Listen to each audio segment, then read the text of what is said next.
Weather portion of AgWeek looking at the U.S. drought monitor to begin with, and we're actually seeing a situation where we're still seeing diminishing, shrinking areas of drought across the United States. Some dry areas continue down in the southern plains, the winter wheat areas, but the Corn Belt, northern plains are looking pretty good. California, of course, is looking just fine. We're running into the situation now where really we're not looking at any expanding drought in the near future. Now, once the heat of summer comes, you can get too dry in a matter of 2 weeks once you get some hot weather. And there certainly will be some of that. Signs are pointing toward it being a little bit warmer, perhaps in the south, southern plains, and maybe even the Corn Belt having some warm days. But it's a little premature to start making summertime forecasts just yet. So let's not even go there, not even worry about that, at least for the present time. It's very cool out there at the moment here in the northern plains, and this week will continue. The cool temperatures across the north. Warm weather will stay mostly down in Dixie and in the southwest.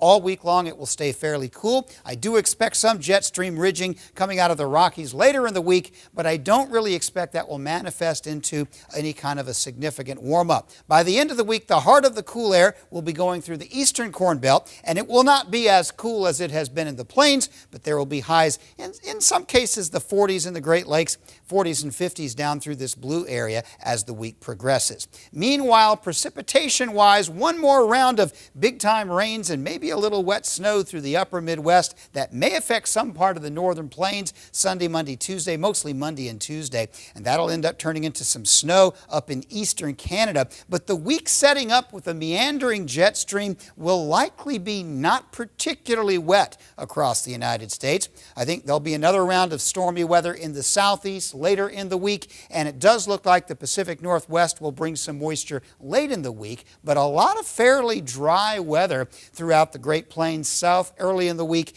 moving north as the week progresses. Where will that go? As we head into the second full week of May, it's likely going to drop south. I see a weather system passing through, bringing rain, maybe some snow, but mostly rain. The snow would be Canadian, but it'll be a cool rain, I think, in the northern plains, not big storms. And then late in the week, another Pacific coast system will come in. The southern plains will be largely dry. And as far as that ridge bringing heat, mostly just down south, as a fairly cool pattern will linger into the second week of May. Not quite as cool as this week will be, but overall it is looking fairly cool. So in summation, cool weather in the northern plains, upper Midwest will by and large continue with some warming, but the cool will also be fairly cloudy. And while the overall forecast is not as wet as it has been, there will probably be some delays to field work, especially in those areas that do pick up rains because of the cool, cloudy weather. Evaporation will be slow.